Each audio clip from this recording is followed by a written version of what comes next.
karabaye noneho idayimoni rigiye ryatsindwa ribonye abarirusha imbaraga. Nongeye kubaha ikaze bakunzi ba filime yacu, saba wewe ugeze kuri ica n'ubwa mbere gukanda subscribe ugakora no kunzogera kugira ngo tujye dukomeza kubana 5 kuri 5. Uyu ni wa mwanya rero wo kuganira kuri filime yacu, aho mubona ko igeze ahantu haryoshye cyane. Tugiye kuba twayiganiraho, mbasaba no gutera comment kugira ngo mutubwire ukuntu filime muri kuyibona. Murabona ko idayimoni noneho ribonye abarusha imbaraga, aho anti wacu na pasiteri bafatanyemo bakaba baje kurandura imyuka mibi iri mu rugo rwa Kiramani, aho mubona ko hahiye rwose, aho mubona ko basenze kakahava bagasenga rwose ririya dayimoni rikagira ubwoba rigatinya. Mubonye ko ryari ryarinjije imyuka mibi no mu mukozi waryo ari we Nzayino. Mubonye ko rwose nawe basenze mukabona yituye hasi, haba ndetse n'umugabo we Kiramani, aho mubona ko nawe ryari ryaramwinjijemo imyuka mibi, mubona ko rigiye kujya rimukoresha nk'igikinisho cye.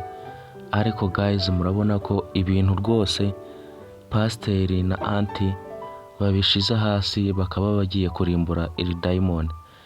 Mubonye ko rwose imbaraga z'Imana zikora, aho basenze kakahava iyi dayimoni rigacika imbaraga burundu. Rwose ibintu bimeze neza cyane. Ndagusaba wewe ugeze kuri ica n'ubwa mbere gukanda subscribe, ukora no kunzogera kugira ngo ujye ubona ibiganiro byacu tujye dukurikirana 5 kuri 5. Nkusaba no gukanda kuri comment, ugatera comment utubwira ukuntu filime urimo urayibona kugira ngo ibintu bikomeze kumera neza cyane. Ese guys, aya masengesho ya anti wacu na pasiteri murabona yaba yakura imyuka mibi muri Kiramani ndetse n'uyu mukozi wabo Nzayino? Rwose murabona ko aya masengesho akaze, aho mubona ko idayimoni ricitse intege, rikaba ryari rizanye n'icyuma ngo rigiye kwica abanyamasengesho bacu, ariko mukaba mubona ko birinaniye neza cyane. Murabona ko imbaraga z'Imana zikomeje gutsinda, nubwo pasiteri rwose mubona ko afite ubwoba, ariko ntago yakagombye gutinya kuko Imana irakomeye kandi ifite imbaraga zikomeye cyane. Murabona ko rwose ibintu bikomeje kuryoha cyane, kuko iyi myuka mibi iramutse ivuye muri Kiramani wacu, murabona ko noneho filime yaba ikomeje kuryoha cyane. Wenda yaba yamenya imitwe y'umugore we, uyu ari ryo iri dayimoni, akaba yamenya ko rwose uriya Miki ari we bakundanaga, bakaba bari bagiye no gushakana. Akaba yamenya imitwe iri dayimoni ryari ryaramukinye, akaba yanamenya ububi bwaryo, wenda akaba yabasha kubyiga batoramo.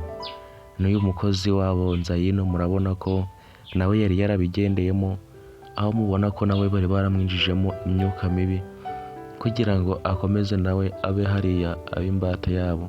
Ese guys, nawe murabona imyuka mibi yaza kumuvamo, akaba yaba umuntu muzima, akaba yajya gusenga nk'uko abikunda. Muri ruriya rugo hakaba habamo ubwisanzure n'amahoro, hakaba hagendwa. Iri dayimoni rikaba ryava muri ruriya rugo, Kiramani akaza kuba yamenya ukuri, akaba yakwigobotora muri ibi bibazo. Aho mubona ko iri dayimoni ryari ryaramugize imbata ye, ryaramushize mu bibazo, aho mubona ko atibuka n'ibintu byaba byaramubayeho. Ese guys, murabona ibintu bizagenda bite? Reka mbararikire kugira ngo dukomeze turebe filime yacu. Nsaba wowe wageze kuri ica n'ubwa mbere gukanda subscribe ugakora no kunzogera kugira ngo ibintu bikomeze kumera neza, dukomeze kubana 5 kuri 5. Ndagushimira wowe twabanye na n'ubu tukaba twakomeje kubana 5 kuri 5. Nsaba wowe utakanze subscribe gukanda subscribe, naho ubutaha.